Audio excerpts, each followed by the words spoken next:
തെരഞ്ഞെടുപ്പ് രംഗം ചൂടുപിടിച്ചതോടെ വിജയത്തിനായി ഓരോ തുറുപ്പിച്ചിട്ട് പരീക്ഷിക്കുകയാണ് മുന്നണികൾ ഓരോന്നും. അക്കൂട്ടത്തിൽ ശ്രദ്ധേയമാണ് എതിർ സ്ഥാനാർത്ഥികളുടെ പാരഡി ഗാനങ്ങൾ. എങ്ങനെയാണ് ഈ ഗാനങ്ങൾ പിറക്കുന്നതെന്ന് കാണാം.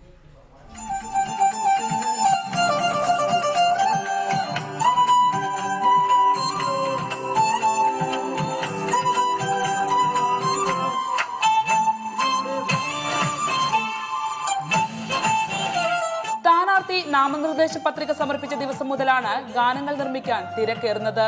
പണ്ട് മധുരിക്കും ഓർമ്മകൾ പോലെയുള്ള പഴയ പാട്ടുകൾക്കായിരുന്നു താല്പര്യം ഏറെയെങ്കിൽ ഇപ്പോൾ ബാംഗ്ലൂർ ഡേയ്സ്, കാര്യസ്ഥൻ തുടങ്ങിയ ചിത്രങ്ങളിലെ ഫാസ്റ്റ് നമ്പറുകൾക്കാണ് പ്രിയം.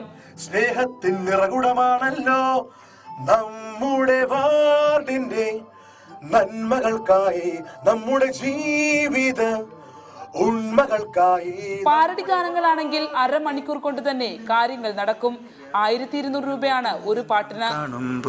ഓർക്കുക ജില്ലാ പഞ്ചായത്തിലെ LDFന്റെ സ്ഥാനാർത്ഥി.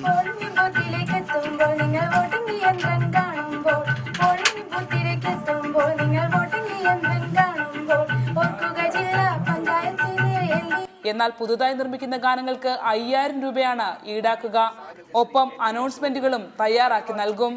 ഇടതുപക്ഷത്തിന് UDFന്റെ അഴിമതിയാണ് പാട്ടുകളാക്കാൻ താല്പര്യമെങ്കിൽ വലതുപക്ഷത്തിന് ഇടതിന്റെ അക്രമ രാഷ്ട്രീയമാണ് പ്രമേയം.